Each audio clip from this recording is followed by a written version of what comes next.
Assalamualaikum warahmatullahi wabarakatuh.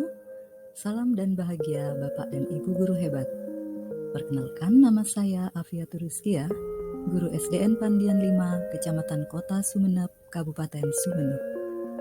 Sebagai bentuk aksi nyata setelah mempelajari topik kurikulum merdeka, izinkan saya berbagi pemahaman tentang modul-modul yang telah saya pelajari. Modul pertama adalah makna kurikulum dalam pendidikan. Pada modul ini, kita mempelajari apa yang dimaksud dengan kurikulum, mengapa kurikulum perlu berubah dan diadaptasi, serta bagaimana kurikulum dalam pembelajaran. Bapak dan Ibu tentu mengetahui apa itu kurikulum. Kurikulum merupakan titik awal hingga akhir pengalaman belajar siswa yang terdiri dari tujuan, konten, metode atau cara, dan evaluasi. Dan dalam hal ini, yang menjadi jantung dari pengembangan kurikulum adalah kemerdekaan belajar bagi murid kita. Kurikulum merupakan pedoman penyelenggaraan pendidikan bagi murid kita dalam kegiatan pembelajaran.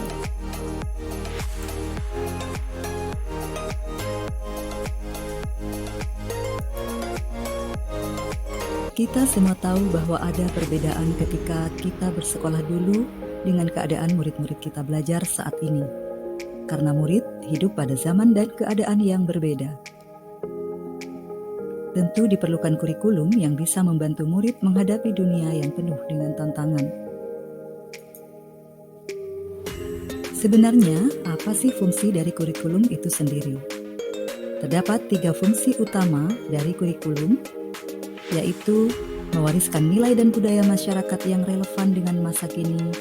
Yang kedua, mengembangkan sesuatu yang dibutuhkan saat ini dan masa depan. Yang ketiga, menilai dan memilih sesuatu yang relevan dan kontekstual sebagai kontrol sosial.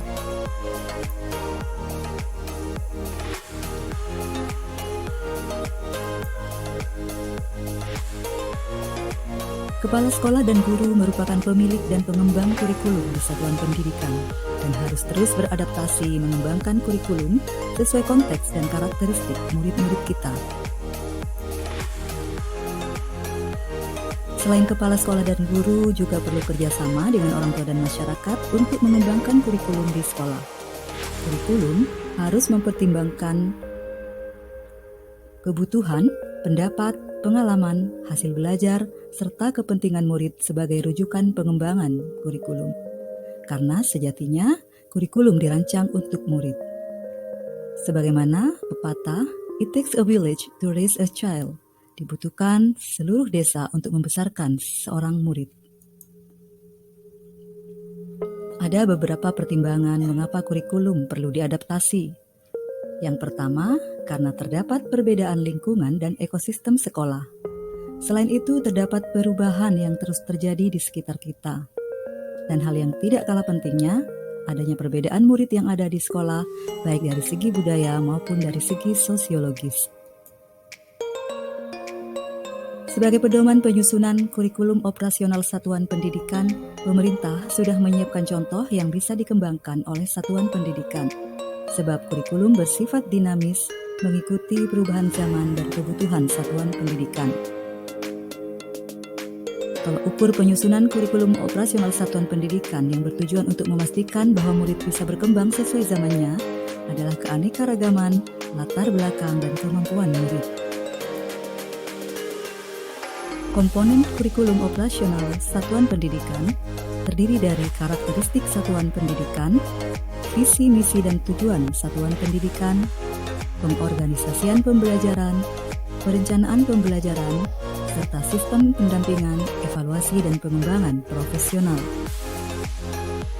Selain itu, terdapat 5 prinsip pengembangan kurikulum operasional satuan pendidikan yang terdiri dari 1. Berpusat pada murid, yang kedua kontekstual, ketiga esensial, keempat akuntabel, dan yang terakhir melibatkan berbagai pemangku kepentingan. Bapak Ibu guru hebat, modul kedua yang saya pelajari adalah pembelajaran versi kurikulum merdeka. Ada 3 materi yang dipelajari dalam modul ini.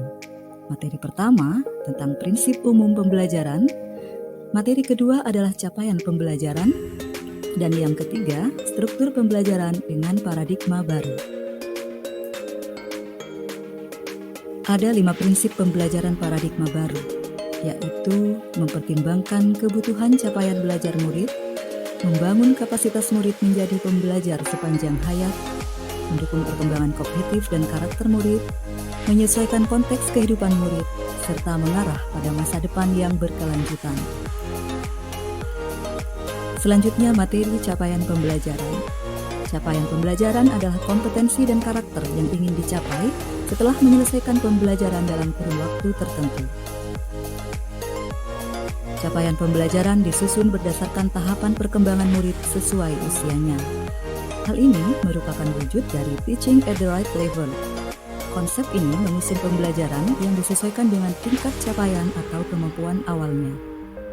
Ada 7 fase dalam capaian pembelajaran yang telah ditetapkan oleh pemerintah. Fase pertama disebut fase pondasi untuk pendidikan anak usia dini. Kemudian ada fase A yang diperuntukkan untuk siswa sekolah dasar kelas 1 dan 2. Ada fase B untuk kelas 3 dan 4 sekolah dasar. Kemudian ada fase C yang diperuntukkan untuk kelas 5 dan 6 sekolah dasar. Fase D untuk kelas 7 hingga 9 sekolah menengah pertama. Fase E diperuntukkan untuk kelas 10 sekolah menengah atas, dan terakhir fase F untuk kelas 11 dan 12 SMA. Penyusunan capaian pembelajaran menggunakan konsep dasar sesuai teori Piaget dan teori konstruktivisme. Menurut Piaget, ada 4 tahap dalam tahap perkembangan kognitif anak, yaitu sensori motor, praoperasional, operasional konkret, dan operasional formal. Sedangkan menurut teori konstruktivisme, belajar merupakan proses membangun pengetahuan baru dan dilakukan sendiri oleh murid. Capaian pembelajaran yang menjadi tujuan kurikulum Merdeka juga diintegrasikan dengan terwujudnya profil pelajar Pancasila. Ada 6 profil yang diharapkan bisa ditanamkan agar menjadi karakter yang dimiliki siswa. Ke-6 profil tersebut adalah beriman, bertakwa kepada Tuhan Yang Maha Esa dan berakhlak mulia, mandiri, bernalar kritis, kreatif, bergotong royong, berkebinekaan global. Usaha untuk mewujudkan profil pelajar Pancasila diibaratkan seperti proses menanam benih. Agar benih bisa tumbuh, dibutuhkan tanah yang subur dan sinar matahari yang cukup, serta air dan pupuk untuk nutrisi yang dibutuhkan. Lingkungan tempat tumbuh benih dianalogikan sebagai lingkungan belajar, sedangkan air dan pupuk dianalogikan sebagai kegiatan dan pengalaman belajar sehari-hari di kelas. Sehingga diharapkan benih itu dapat tumbuh dengan baik dan maksimal. Begitu juga harapannya, dengan adanya kurikulum Merdeka diharapkan siswa menjadi lulusan yang memiliki profil pelajar Pancasila. Dalam hal ini, peran guru menjadi hal yang utama untuk mewujudkan 6 dimensi profil pelajar Pancasila.